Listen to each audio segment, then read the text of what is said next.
This is Stephanie at Hightower Stitching.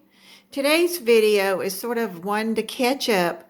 I have been working on quilts and I'd like to show you the end products of two different ones, the pinwheel and then a secret one that I've been working on for my grandsons.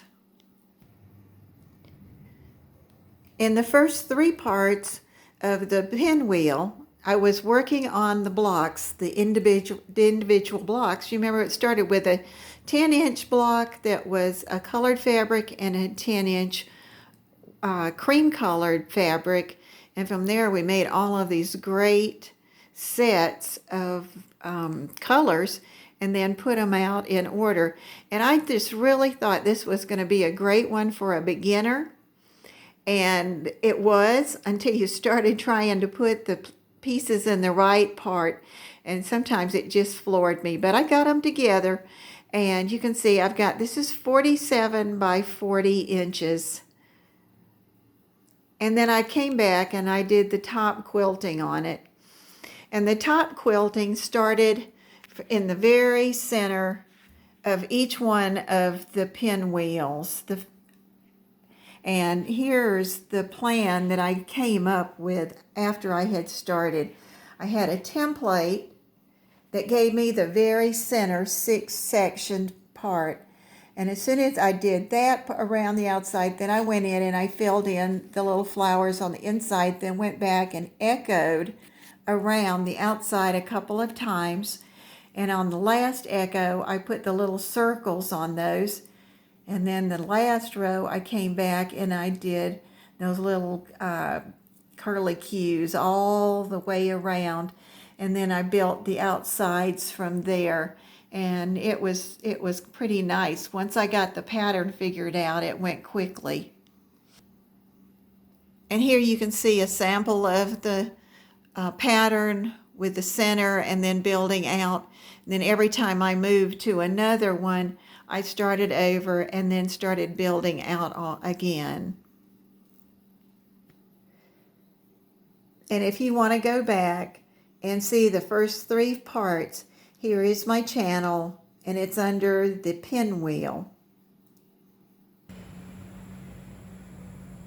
And both of my grandsons are real campers and real scouters. And I saw this in one of the newest magazines. It was the July-August 2021 Quilt Maker. And it's a series of blocks. There is one that has applique, the moon. There is paper piecing, which are all of the tents.